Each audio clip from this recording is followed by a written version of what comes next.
Hello everyone, welcome to our YouTube channel Drishyam IAS. तो जैसा कि आप लोगों को पता है, हम यहाँ पे ज्योग्राफी की एनसीईआरटी कर रहे हैं।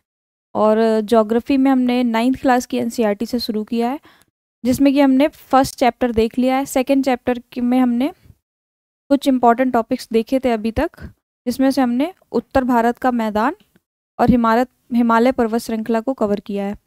कौन कौन सा? हिमालय और उत्तर भारत के मैदान हमने कवर कर लिए। आज हमें पढ़ना है प्रायद्वीप भारत, भारतीय मरुस्थल, तटीय क्षेत्र और द्वीप। ये 4 चीज़ें हम आज पढ़ेंगे। और इस चैप्टर में हमने सबसे पहले प्लेट टेक्टोनिक थ्योरी को देखा था, फिर महाद्वीपीय विस्थापन के सिद्धांत को देखा था कि किस तरह से पृथ्वी का निर्माण हुआ है। और हमने हिमालय को पढ़ा था। हिमालय में हमने क्या पढ़ा बेसिकली?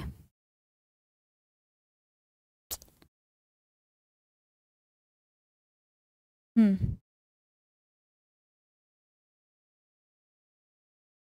तो ये रहा इंडिया का छोटा सा अपना मैप।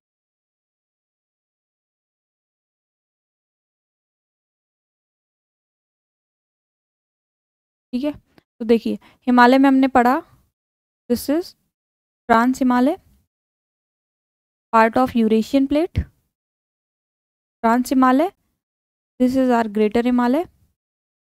उसके बाद मिडिल हिमालय, उसके बाद Shivalik, part of Indo Australian plate. ठीक है, part of Indo Australian plate. इतना हमने देखा। इसके बाद हमने हिमालय का क्षेत्रीय विभाजन करके देखा। इसके बाद हमने हिमालय का क्षेत्रीय विभाजन किया, जिसमें जिसमें हमने पढ़ा जिसमें हमने क्या पढ़ा? पंजाब हिमालय पढ़ा, पंजाब हिमालय, हुमायूं हिमालय, नेपाल हिमालय और असम हिमालय। ठीक है, इतना हमने पिछली क्लास में देख लिया था। उसके बाद हमने उत्तर भारत के मैदान पढ़े थे। उत्तर भारत के मैदान जो कि हमारे सिंधु, गंगा और ब्रह्मपुत्र नदियों से मिलकर बने हैं, जिसमें हमने क्या देखा था?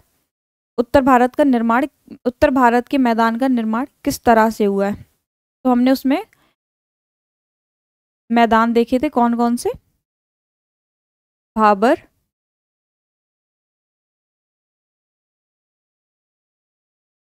भाबर,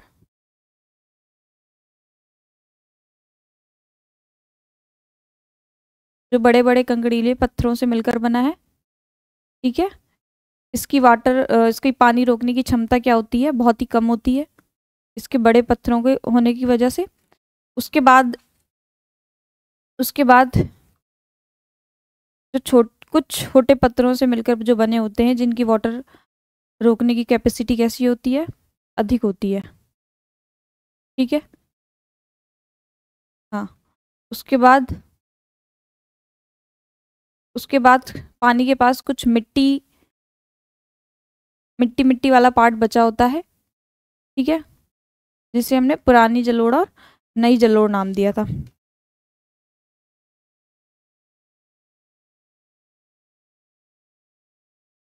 ठीक है, तो इससे हमने क्या बोला? तराई बोला। फिर हमने इससे हमने बोला खादर, खादर। और इससे हमने क्या बोला? बांगर।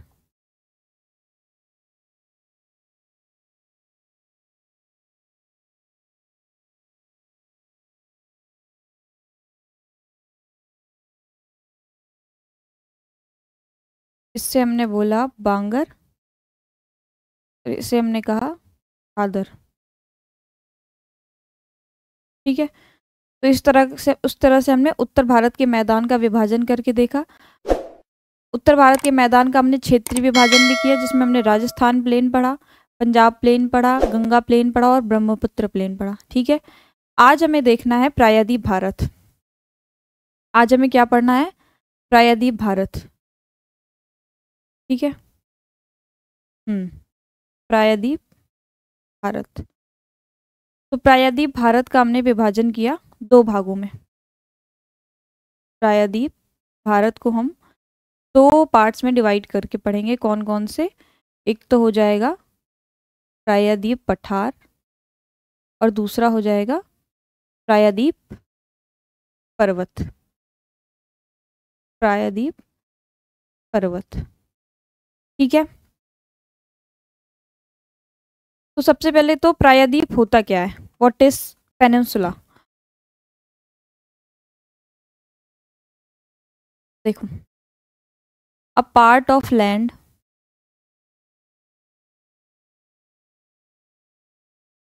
surrounded, a part of land surrounded by water, water by water from three sides। ऐसा क्षेत्र जो वाटर से मतलब पानी से तीन ओर से घिरा हो। जैसे हमारा भारत का जो दक्षिण भारत का एरिया है, एक पूर्वी साइड पे उसके क्या है, बंगाल की खाड़ी, बंगाल की खाड़ी। पश्चिम साइड पे क्या है, अरब सागर। और दक्षिण में क्या है, हिंद महासागर। ठीक है, तो ऐसे एरिया को हम क्या बोलते हैं, पेनिनसुला, यानी कि प्रायद्वीप। तो समझ में आया कि प्रायद्वीप प्रायद्वीप असल में होता क्या है। तो ऐसा क्षेत्र जो तीन ओर से वाटर से घिरा हो, यानी पानी से घिरा हो, उसे हम बोल देंगे प्रायद्वीप। ठीक है, तो अब हमें इसमें क्या क्या पढ़ना है। सबसे पहले तो प्रायद्वीप पठार,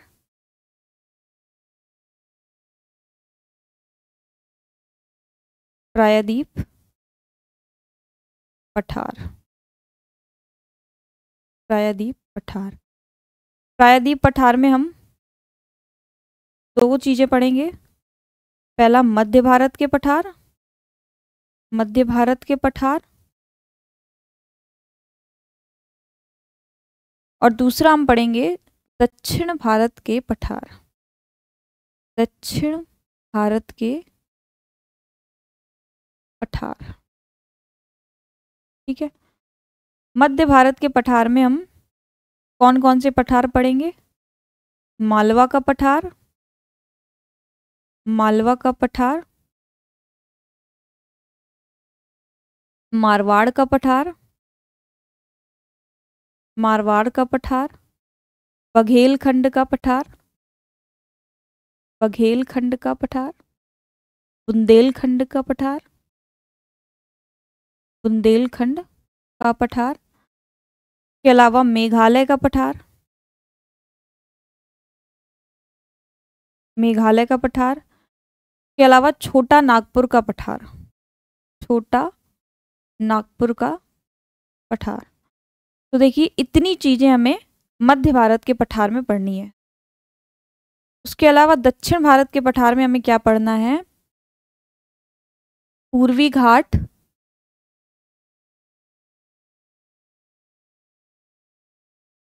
पूर्वी घाट नहीं, ये तो हमें प्रायद्वीप पर्वत में पढ़ना है।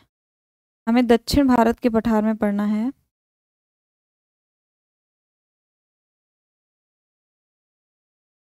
कर्नाटक का पठार, कर्नाटक का पठार, महाराष्ट्र का पठार, महाराष्ट्र का पठार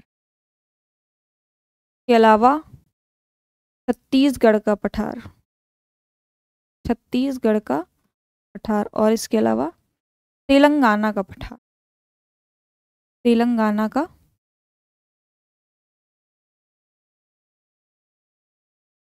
तेलंगाना का पठार। ठीक है, तो ये चार पठार हमने दक्षिण भारत के पठार में पढ़ने हैं। अब आते हैं हम प्रायद्वीप पर्वत में, प्रायद्वीप पर्वत।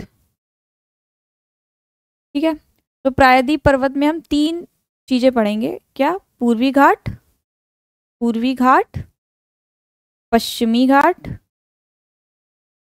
पश्चिमी घाट, और हम क्या पढ़ेंगे, अरावली माउंटेन, यानी कि अरावली पर्वत। ठीक है, तो इतना समझ में आया।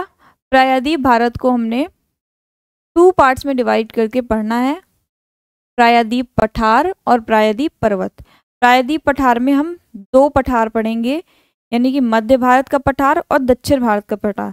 फिर इन्हें भी हमने मतलब मध्य भारत के पठार में हमें पढ़ना है मालवा, मारवाड़, बघेलखंड, बुंदेलखंड, मेघालय और छोटा नागपुर का पठार। और कर्नाटक के पठार में हमें क्या सॉरी दक्षिण भारत के पठार में हमें पढ़ना है कर्नाटक, महाराष्ट्र, छत्तीसगढ़ और तेलंगाना का पठार। ठीक है, इसी तरह से प्रायद्वीप पर्वत में हमें पढ़ना है पूर्वी घाट, पश्चिमी घाट और अरावली पर्वत। ठीक है, अगर मैं इसको डायग्राम से समझाऊं यानी कि मैप से समझाऊं तो देखो,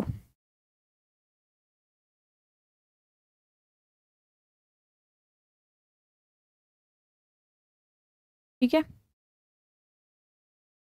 इधर जाके अपना मेघालय का पठार देखो। अभी मैंने इसको, ये अपना सेंट्रल हाईलैंड यानी कि मध्य भारत का पठार, मध्य भारत का पठार। इसे जानने से पहले पर्वत और पठार में क्या अंतर होता है वो बता। पठार और पर्वत क्या होता है?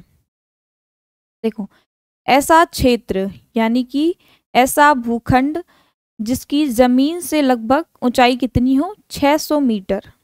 ठीक है, ऐसा भूखंड जिसकी जमीन से ऊंचाई 600 मीटर है और ये ऊपर से देखने में कुछ समतल दिखाई देता है। ठीक है, ऐसे क्षेत्र को हम क्या बोलते हैं? पठार। इसी तरह से पर्वत क्या होता है? पर्वत में भी ऐसा भूखंड जिसकी जमीन से ऊंचाई लगभग 900 मीटर हो, 900 मीटर, और ये ऊपर से किस तरह से हो? इस तरह से। तो इसकी जमीन से ऊंचाई कितनी हो गई? 900 मीटर हो गई लगभग। और ये ऊपर से देखने में इसमें क्या होती है? चोटी, नुकीली सी चोटी होती है। तो इस भूखंड को क्या बोलेंगे हम? पर्वत। ठीक है, तो पठार और पर्वत में अंतर समझ में आया होगा। तो मध्य भारत के पठार को हमने यहाँ बनाया। ठीक है, इसमें से मध्य भारत का पठार हमें इतने एरिया में पढ़ना है। तो यहाँ पे हो गया हमारा मालवा का पठार। ये कौन सा है? मालवा का पठार। ठीक, फिर ये है अपना मारवाड़ का पठार, मारवाड़ का पठार। ठीक है, यहाँ पे हम देखें तो ये हो जाएगा हमारा बघेलखंड का पठार। कौन सा? बघेलखंड का पठार। कुछ इस जगह पर है हमारा बुंदेलखंड का पठार, बुंदेलखंड का पठार। ठीक है, और यहाँ पे हमारा कौन सा है? छोटा नागपुर का पठार, छोटा नागपुर का पठार। और ये जो आप ऊपर साइड देख रहे हो ना मेघालय के क्षेत्र में, इसे हम बोलेंगे मेघालय का पठार, मेघालय का पठार। अब देखिए, जो मेघालय का पठार है ना, यहाँ पे 3 रेंजेस आती हैं, गारो, खासी और जयंतिया। ये बात आपको ध्यान रखनी है कि ये जो हमारी गारो, खासी और जयंतिया की पहाड़ियां हैं, ये हमारा हिमालय का भाग नहीं है, ये हमारा मध्य भारत के पठार यानी कि दक्षिण भारत यानी प्रायद्वीप भारत का हिस्सा है, प्रायद्वीप भारत का हिस्सा है ये हमारा मेघालय का पठार। तो ये मत सोचना कि ये थोड़ा ऊपर है तो हिमालय के पठार में आ जाएगा, नहीं, ये प्रायद्वीप का हिस्सा है। यानी कि जो हमारा प्रायद्वीप भारत है ना, प्रायद्वीप भारत, तो ये सबसे पुरातन निर्मित भाग है हमारे भारत का, सबसे पहले इसका निर्माण हुआ होगा। ठीक है, सर्वप्रथम निर्माण इसका हुआ,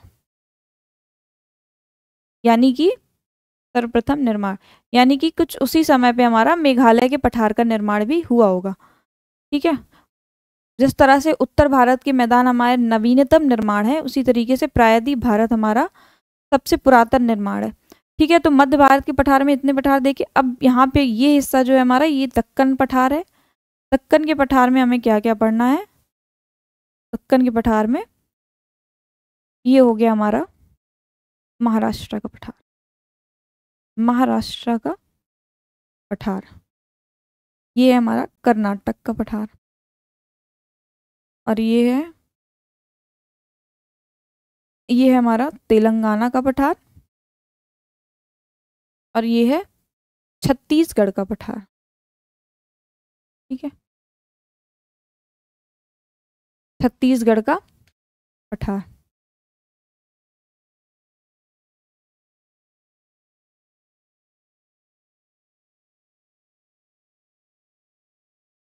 ठीक है, प्रायद्वीप भारत हमने देख लिया। प्रायद्वीप भारत को थोड़ा सा हम एनसीईआरटी से पढ़ेंगे, उसके बाद आगे बढ़ेंगे। ठीक है,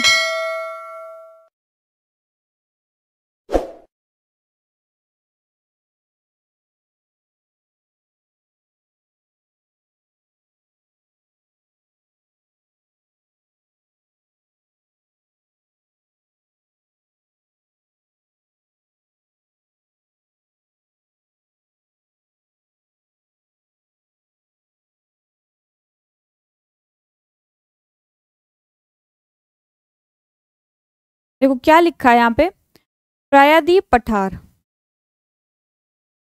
प्रायद्वीप पठार एक मेज की आकृति वाला स्थल है। कैसा? एक मेज की आकृति वाला स्थल है। इसकी आकृति हम त्रिभुजाकार भी कह सकते हैं, जो पुराने क्रिस्टलीय, आग्नेय तथा रूपांतरित शैलों से बना है। कौन कौन सी? पुराने क्रिस्टलीय, आग्नेय और रूपांतरित शैलों से ये बना हुआ है। यानी कि जब ज्वालामुखी हमारा उद्गार होता है ना, ज्वालामुखी विस्फोट होता है ना, इनसे हमारा विभिन्न विभिन्न प्रकार की शैलों का निर्माण होता है।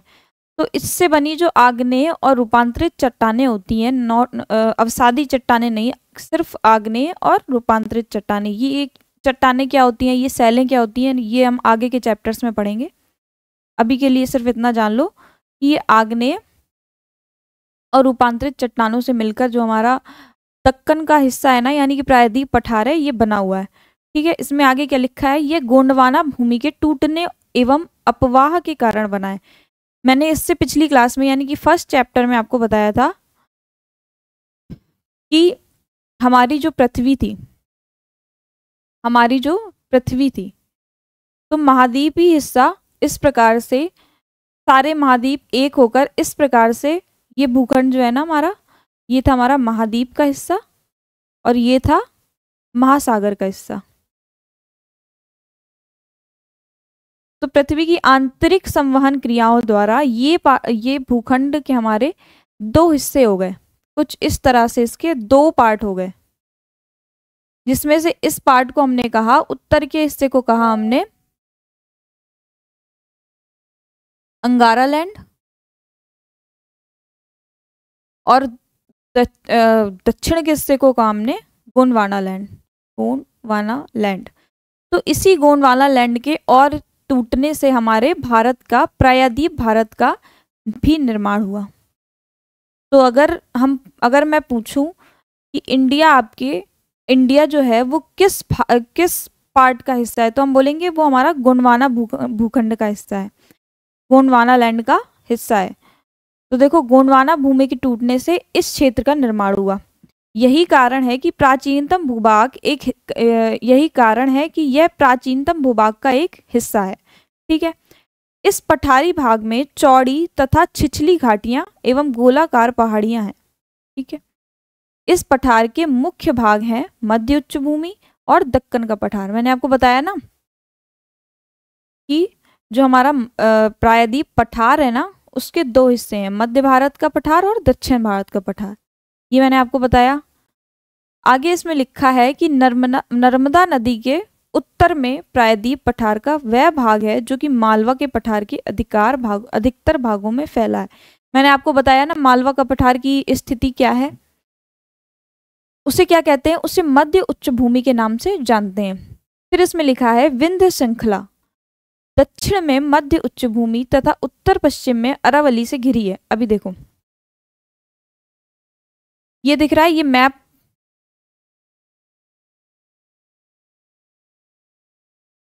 ये मैप दिख रहा है, ये दिख रही है अरावली पहाड़ियां, यानी कि अरावली श्रेणी, ये दिख रही है विंध्य श्रेणी। इसी के बीच में यहाँ पे आपको दिख रहा होगा मालवा का पठार। तो ये दक्कन उच्च भूमि, सॉरी, ये हमारा मालवा का जो पठार है, ये मध्य उच्च भूमि का हमारा हिस्सा है।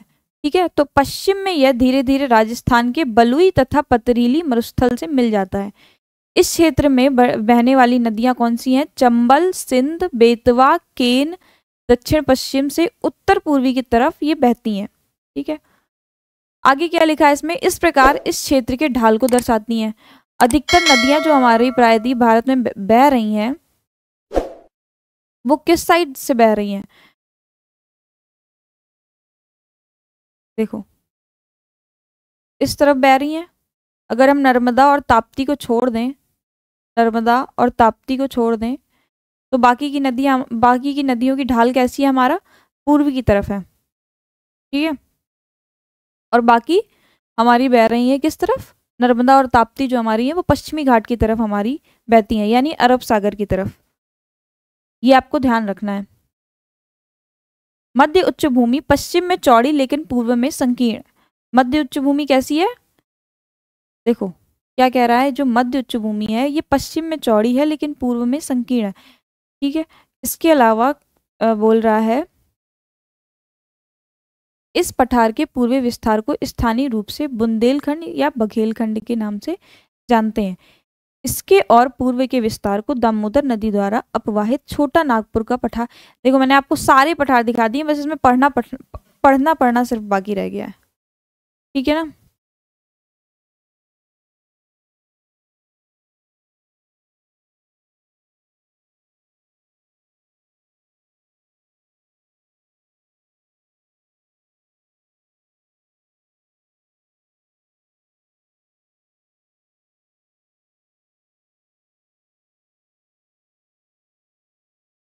आगे क्या लिखा है इसमें? दक्षिण का पठार एक त्रिभुजाकार भाग है। इसकी आकृति कैसी है? त्रिभुजाकार, जो नर्मदा नदी के दक्षिण में स्थित है। उत्तर में इसके चौड़े आधार पर सतपुड़ा श्रृंखला से। अब इसमें कौन कौन सी बताई गई? देखो सतपुड़ा बताई गई, सतपुड़ा रेंज, नर्मदा नदी।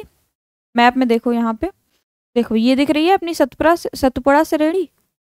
नर्मदा नदी कहाँ बह रही है? ये रही नर्मदा नदी। तो ये दक्कन के, ये जो हमारा मध्य भारत का जो पठार है, इसमें विभिन्न पहाड़ियों की स्थिति के बारे में यहाँ पे लिखा हुआ है। अब देखो Mahadev range, Kaimur range, Macaulay range, मतलब कि इसके जो मध्य भारत के पठार में है वो इसका पूर्वी हिस्सा है। उसके अलावा यहाँ पे क्या लिखा है? दक्षिण का पठार पश्चिम में ऊंचा। अब यहाँ पे दक्षिण पठार की बात हो रही है। दक्षिण का जो पठार है वो पश्चिम में ऊंचा और पूर्व की ओर कम ढाल वाला है।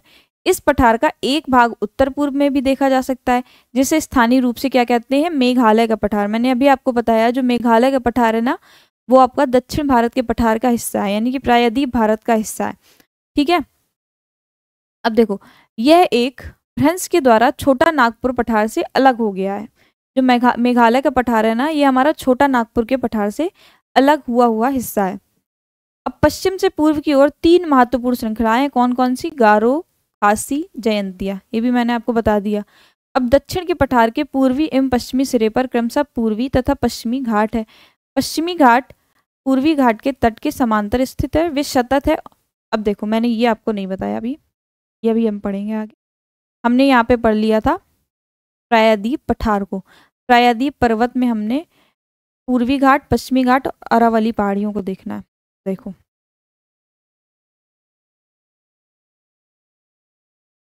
ठीक है, ये बना लिया हमने दक्षिण भारत को पठार। अब यहाँ पे हम देखेंगे ये जो आपकी सतत रेंज गई हुई है, सतत का मतलब आप समझ रहे होंगे यहाँ पे, ये कहीं से भी बीच से इसका ये कहीं से बीच से अलग नहीं हुई है, ये सतत रेंज है। और ये जो पर्वत रेंज गई हुई है ना यहाँ से, इसके और अपना अरब सागर, जो यहाँ पे अरब सागर है, अगर मैं कहूँ अरब सागर और पश्चिम घाट, ये जो पर्वत रेंज गई हुई है अपनी, इसके जो बीच का हिस्सा है इसको हम बोलेंगे तटीय मैदान। तटीय मैदान। अभी हम तटीय क्षेत्र आगे पढ़ेंगे। ठीक है। तो आपको समझ में आ गया होगा, ये जो हो गया ये अपना पश्चिमी घाट है। अब पूर्वी घाट जो है ना, ये इसमें कह रहा है ये सतत नहीं है, सतत नहीं है। ठीक है। क्यों सतत नहीं है?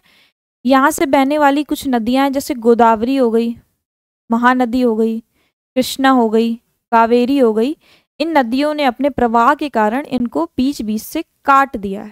ठीक है। तो ये हो गया हमारा पूर्वी घाट, पूर्वी घाट। ठीक है। तो इतना समझ में आया कि पश्चिमी घाट किसे बोला हमने, पूर्वी घाट किसे बोला। इसके अलावा हमने यहाँ पे देखा, यहीं पे बता देती हूँ,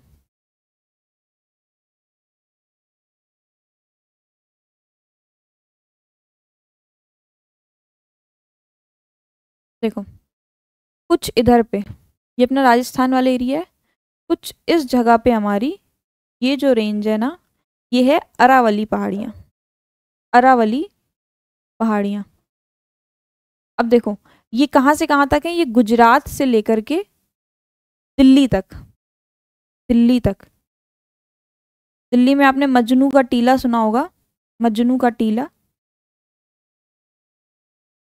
ये यहाँ तक फैली हुई है।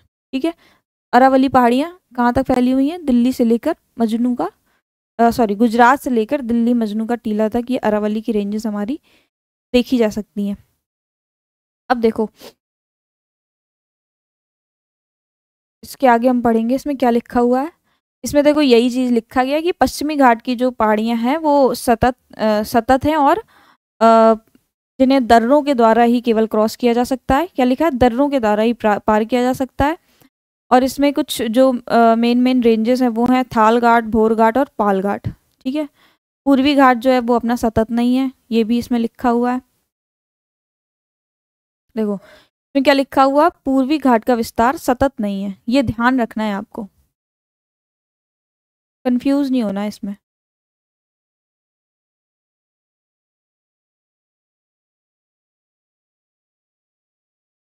हम्म, ये अनियमित है एवं बंगाल की खाड़ी में गिरने वाली नदियों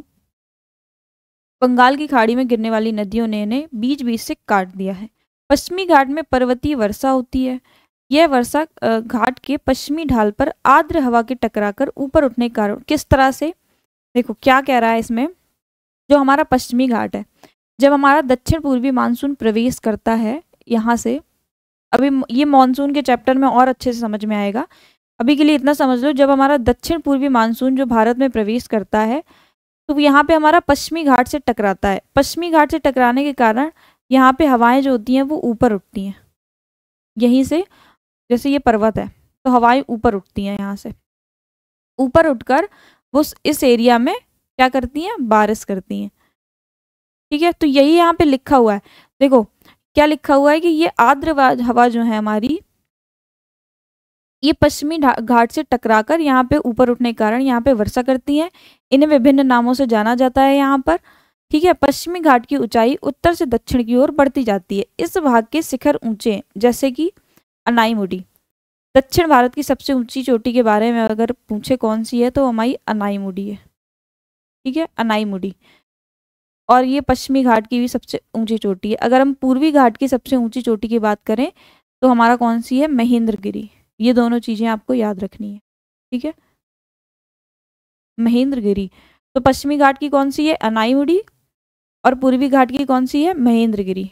तो पश्चिमी घाट में अनाईमुडी के अलावा भी डोडा बेटा एक चोटी है जो कि हमारी कितने मीटर है, 2633 मीटर। और हमारी अनाईमुडी की जो चोटी है वो 2695 मीटर है। ठीक है, अब यहाँ पे ये भी लिखा है पूर्वी घाट का सबसे ऊंचा शिखर कौन सा है, महेंद्रगिरी। पूर्वी घाट के दक्षिण पश्चिम में सेवराय तथा जावेड़ी की पहाड़ियां भी स्थित हैं।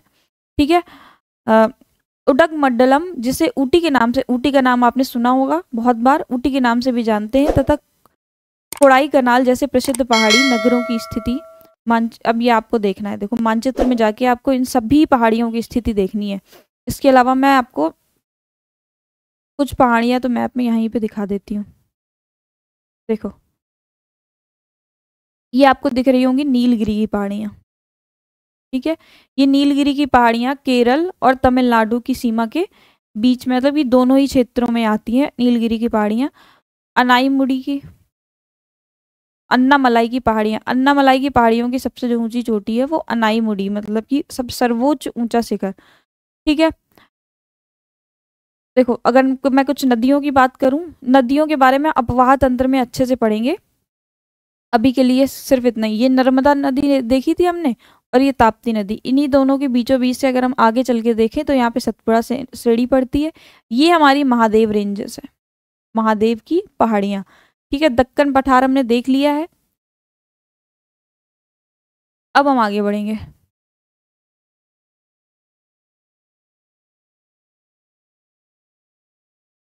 ठीक है, देखो अब क्या लिखा है, प्रायद्वीप पठार की एक विशेषता क्या है, यहाँ पर पाई जाने वाली काली मृदा है, जिसे दक्कन ट्रैप के नाम से भी जानते हैं। जो हमारा दक्कन एरिया में जो हमारी विशेषकर मिट्टी पाई जाती है वो हमारी काली मृदा पाई जाती है। देखो अब काली मृदा की जो उत्पत्ति हुई है वो ज्वालामुखी से हुई है। ज्वालामुखी विस्फोट से जब हमारी आग्नेय चट्टानें जब बनी तो उन्हीं के अपर्दन से हमारे, अपर्दन आप समझते होंगे, सैलों का टूटना या अपर्दित होना, उसको अपर्दन कहते हैं। तो हमारा इसी अपर्दन से क्या, किस मिट्टी का निर्माण हुआ है, काली मिट्टी का। अब देखो, अब अरावली पहाड़ियों के बारे में बात करिए कि अरावली पहाड़ियां जो हैं वो प्रायद्वीप पठार के पश्चिमी एवं उत्तरी पश्चिमी किनारे पर स्थित हैं। ये बहुत अधिक अपर्दित एवं खंडित पहाड़ियां हैं। ये इतनी ज़्यादा खंडित हो गई हैं, इतनी ज़्यादा अपर्दित हो गई हैं कि इनका कुछ कुछ ही हिस्सा अब ये बचा हुआ है, बाकी ये अपर्दन, इसका अपर्दन हो चुका है। तो ये गुजरात से लेकर के दिल्ली तक दक्षिण पश्चिम एवं उत्तर पूर्व दिशा में फैली हुई है। तो देखो हमने ये पेनिनसुला इंडिया अपना यानी प्रायद्वीप भारत अपना लगभग खत्म कर दिया है। ठीक है, अब हम पढ़ेंगे यहाँ पर भारतीय मरुस्थल। ठीक है, अब हमें क्या पढ़ना है, अब पढ़ना है हमें भारतीय मरुस्थल। देखो भारतीय मरुस्थल में थोड़ा पढ़ेंगे हम इसके आगे।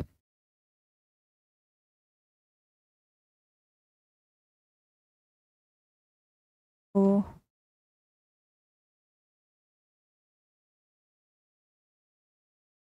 देखो क्या लिखा है, अरावली पहाड़ी।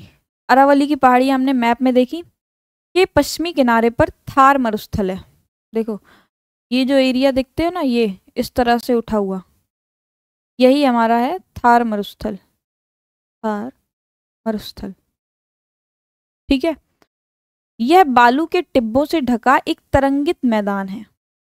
जब हम स्थलाकृतियां पढ़ेंगे कि पवन से कौन कौन सी स्थलाकृतियां बनी है, हिमनदों से कौन कौन सी स्थलाकृतियां बनी है, जल से कौन कौन सी स्थलाकृतियां बनी है, तब हम यहाँ पे बालू के टिब्बों के बारे में पढ़ेंगे। कुछ इस तरह से होते हैं। इस क्षेत्र में प्रति वर्ष कितने मिलीमीटर वर्षा होती है, 150 मिलीमीटर से भी कम।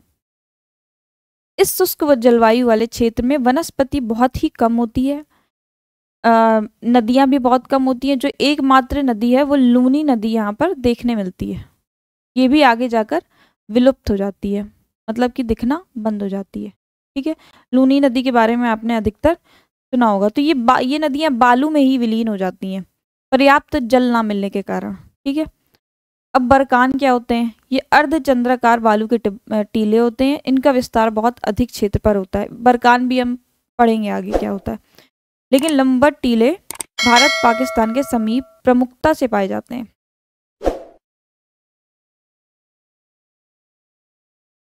ठीक है, तो हमने देखो मरुस्थल, मरुस्थल में हम बस अभी के लिए तो इतना ही पढ़ेंगे।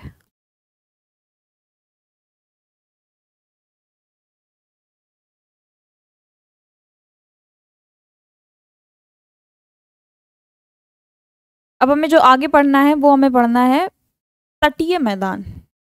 ठीक है,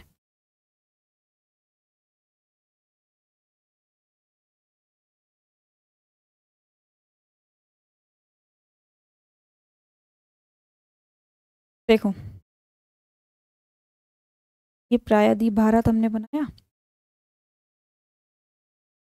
तटीय मैदान मैंने आपको बताया ना, ये जो पर्वत रेंजेस गई हुई है ना, अरब सागर और ये जो क्षेत्र है इसे बोलेंगे हम तटीय मैदान।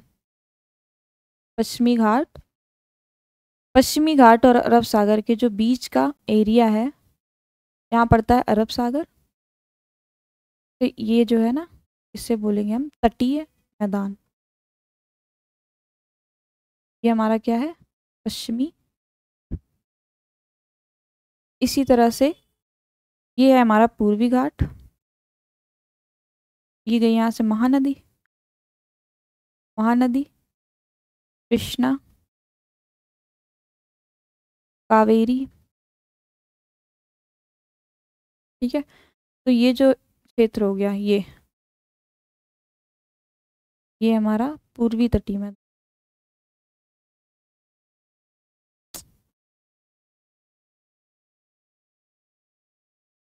तटीय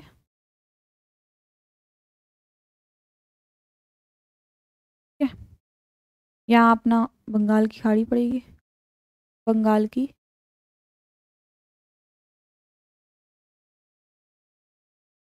इसके अलावा यहाँ पे आगे भी होगा।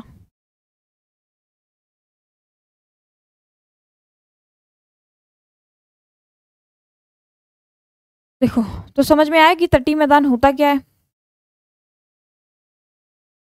अब थोड़ा मैं इसमें आगे मैं आपको और थोड़ा सा मैप से बताऊंगी। देखो,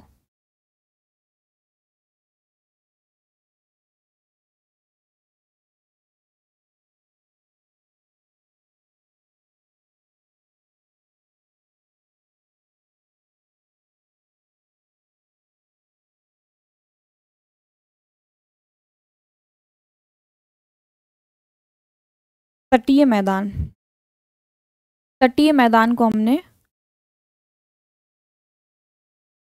दो भागों में विभाजित कर दिया फिर से। एक तो होगा हमारा पश्चिमी तटीय मैदान, और दूसरा हो गया पूर्वी तटीय तटीय मैदान। ठीक है, तो सबसे पहले हम पश्चिमी तटीय मैदान को यहाँ पर देखेंगे। ठीक है, पश्चिमी तटीय मैदान को हमने फिर से 3 पार्ट्स में डिवाइड किया। कौन कौन सी? काठियावाड़ तट, फिर है कोंकण तट, फिर है मालाबार तट। अगर मैं इसको मैप में देखूं, देखो, तो इसको इरेज कर दूं थोड़ा, एक मैप बनाएंगे छोटा सा।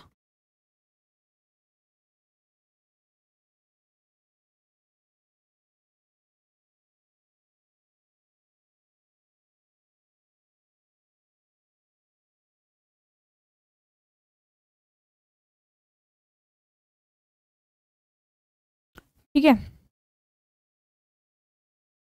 यहाँ पे पड़ता है अपना रन ऑफ कच्छ, गुजरात के साइड पड़ता है ना, Rann of Kutch, gulf of Khambhat, Khambhat की खाड़ी।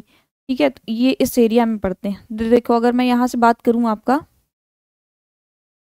इस क्षेत्र से इस क्षेत्र तक, यानी कि रन ऑफ कच्छ से यहाँ पे पड़ता है ना दमन दीव, दमन दीव।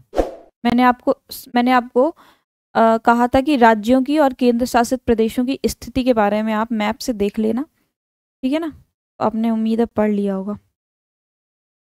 3 पार्ट्स में इसको डिवाइड किया मैंने।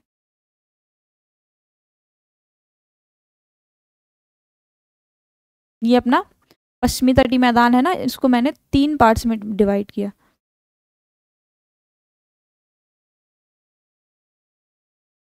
इससे मैंने बोला, क्या बोला इसको मैंने?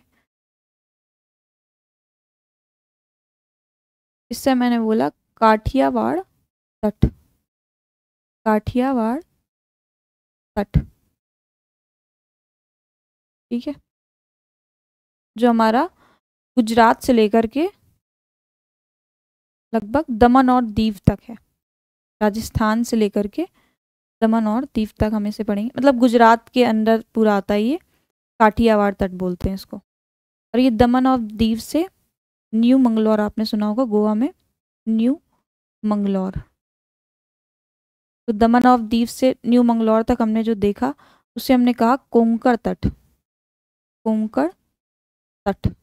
इसके अलावा न्यू मंगलौर से लेकर कन्याकुमारी तक, कन्याकुमारी, इससे हमने क्या नाम दिया? इसे हमने क्या नाम दिया? मालाबार, मालाबार तट। ठीक है, तो ये पूरा हो गया हमारा पश्चिमी तटीय मैदान। अब हम देखेंगे पूर्वी तटीय मैदान। अब हम क्या देखेंगे? पूर्वी तटीय मैदान। देखो, पूर्वी तटीय मैदान, पूर्वी तटीय क्षेत्र या मैदान। इसको हमने कौन कौन से पार्ट्स में डिवाइड किया, 2 पार्ट्स में मिलाकर हम इसे पढ़ेंगे। एक कौन सा हो गया, उत्तरी सरकार, उत्तरी सरकार। दूसरा हो गया कोरोमंडल तट। ठीक है, उत्तरी सरकार मतलब इसको नॉर्दर्न कैराकस भी बोल सकते हैं हम, नॉर्दर्न कैराकस। और इसे तो हम कोरोमंडली तट बोल देंगे, कोरोमंडल कोस्ट। ठीक है, देखो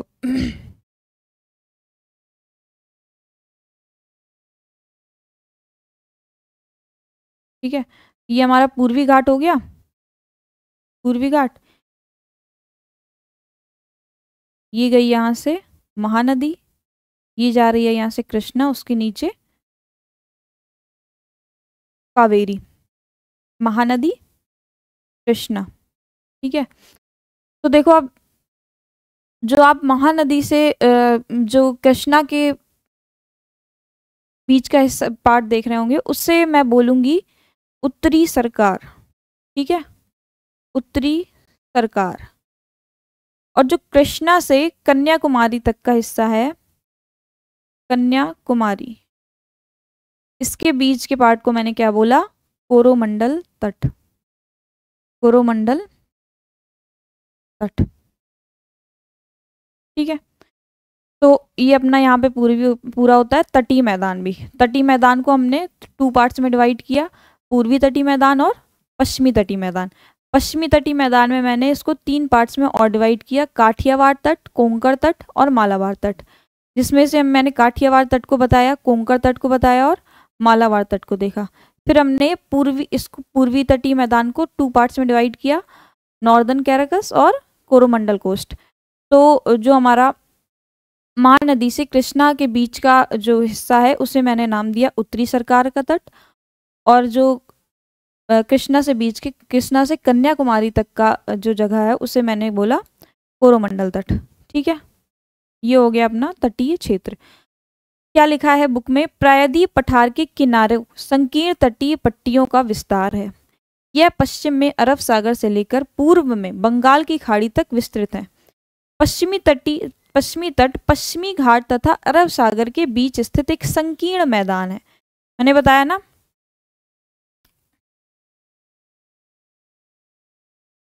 हाँ, मैंने आपको बताया कि जो ये पश्चिमी तटीय मैदान है, ये पश्चिमी घाट और अरब सागर के बीच स्थित एक संकीर्ण मैदान है। संकीर्ण क्षेत्र को हमने बोला पश्चिमी तटीय मैदान। अब इस मैदान के भी 3 भाग हैं। तट के उत्तरी भाग को कोंकण भाग, मध्य भाग को कन्नड़ मैदान एवं दक्षिणी भाग को मालाबार तट कहा गया। बंगाल की खाड़ी के साथ विस्तृत मैदान चौड़ा एवं समतल है।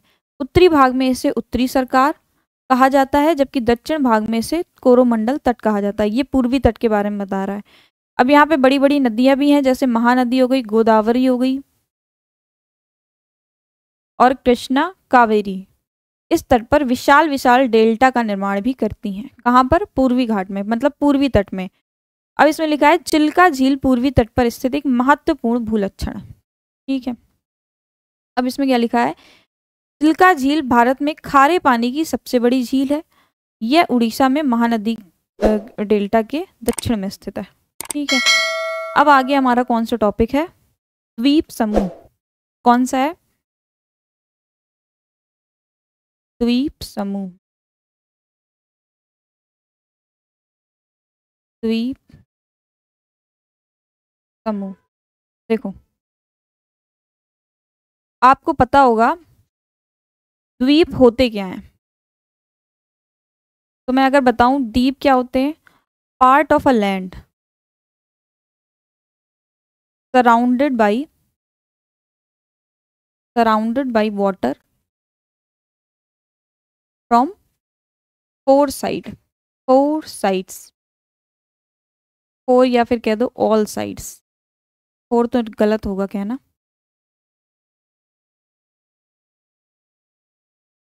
All sides. ऐसा क्षेत्र, मान लो ये कोई क्षेत्र है, ऐसा भूखंड, जो कि चारों तरफ से पानी से घिरा हुआ है, इससे मैं कहूंगी द्वीप। ठीक है, तो इतना समझ में आया कि द्वीप किसे कहते हैं। अब जो भारत का द्वीप समूह है, इससे मैं 2 पार्ट्स में डिवाइड करूंगी। एक हो गया अपना लक्षद्वीप, एक हो गया अंडमान एंड निकोबार। अंडमान एंड निकोबार। ठीक है, हमारे इंडिया के पास लगभग 247 आइसलैंड्स हैं। 247 आइसलैंड्स।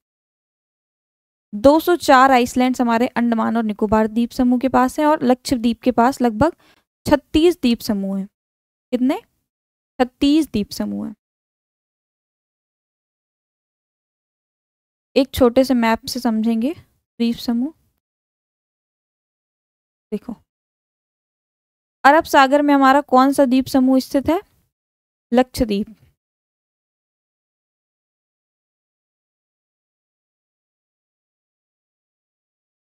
ठीक है, लक्ष्य, ये हमारा अरब सागर में स्थित है। इसमें मैं लगभग 3 द्वीप समूह पढ़ूंगी, 3 द्वीपों के बारे में। ये कौन सा है? अमीनी द्वीप, अमीनी द्वीप, और ये जो आपको कुछ छोटे छोटे आइसलैंड्स दिख रहे होंगे, इन समूह को बोलेंगे हम लक्षद्वीप और मिनिकॉय। ठीक है, तो लक्षद्वीप को हमने 3 द्वीप समूहों में विभाजित कर दिया, अमीनी द्वीप, लक्षद्वीप और मिनिकॉय। इसके अलावा हमारा बंगाल की खाड़ी में स्थित है। ये हमारा बंगाल की खाड़ी हो गया ना, बंगाल की खाड़ी। यहाँ पे हमारा अंडमान निकोबार।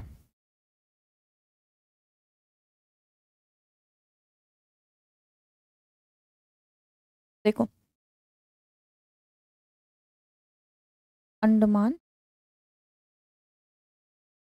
एंड निकोबार।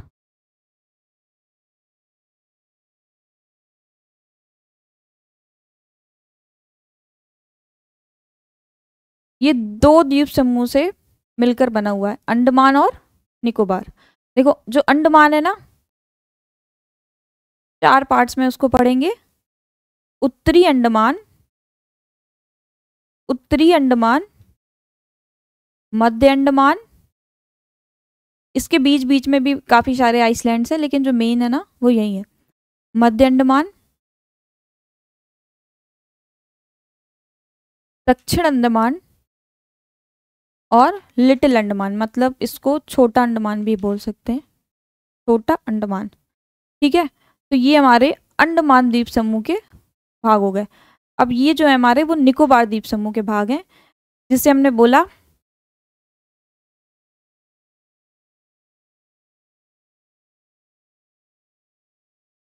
कार निकोबार,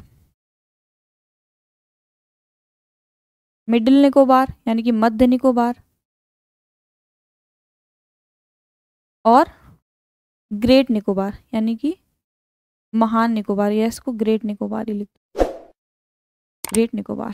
ठीक है, अगर मैं आपसे पूछूं कि लक्षद्वीप और अंडमान निकोबार का निर्माण कैसे हुआ इनका, मतलब कि ये बने कैसे, ये द्वीप समूह का निर्माण किस तरीके से हुआ, तो मैंने आपको बताया था कि जो म्यांमार साइड, ये अपना म्यांमार है, इधर पे मैंने पूर्वांचल आपको बताया था, जो हिमालय का ही हिस्सा है।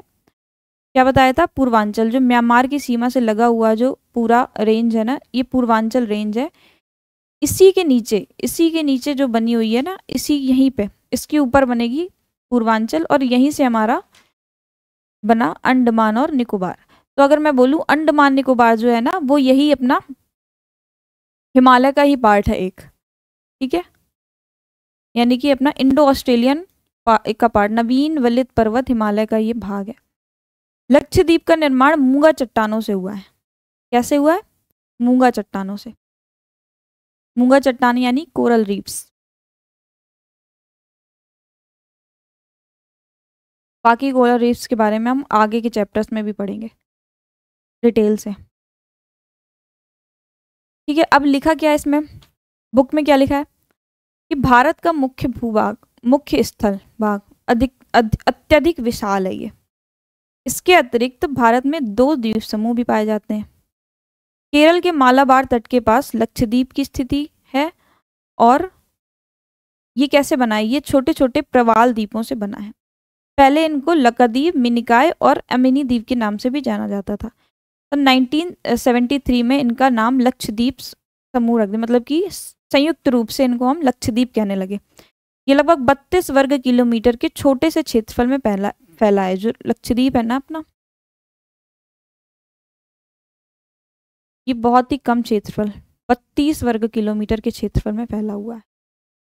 देखो, इसकी राजधानी क्या बताई थी मैंने आपको पहले चैप्टर में ही, कवरत्ती। ठीक है, तो कवरत्ती द्वीप में लक्षद्वीप का प्रशासनिक मुख्यालय है। इस द्वीप समूह पर पादप और जंतु के बहुत छोटे प्रकार पाए जाते हैं, बहुत से प्रकार पाए जाते हैं। इसमें एक पिटली द्वीप है, पिटली द्वीप है जहाँ पे मनुष्य निवास नहीं करते। यहाँ पे एक बड़ा पक्षी अभ्यारण्य है।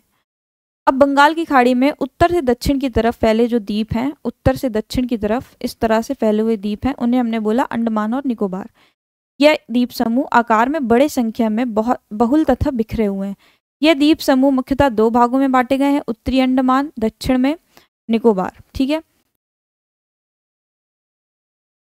माना जाता है कि यह द्वीप समूह निमज्जित पर्वत श्रेणियों के शिखर हैं।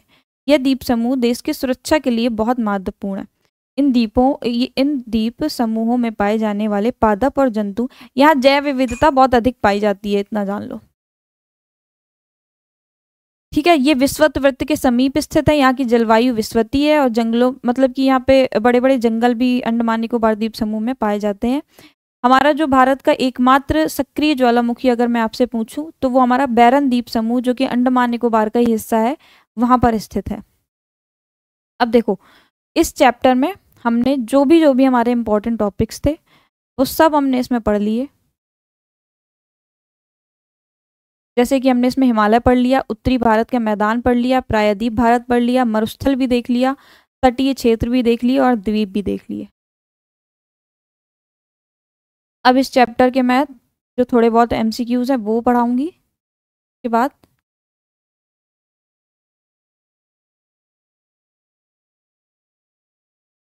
हाँ, तो पहला क्वेश्चन क्या कह रहा है? पहला क्वेश्चन कह रहा है एक स्थलीय भाग जो 3 ओर से घिरा होता है उससे क्या कहते हैं? उसे हम प्रायद्वीप कहते हैं। भारत के पूर्वी भाग में म्यांमार की सीमा निर्धारित करने वाले पर्वतों की श्रेणी का संयुक्त नाम क्या है? पूर्वांचल है ना। इस साइड श्रेणियां फैली हुई हैं, उसे पूर्वांचल बोलते हैं।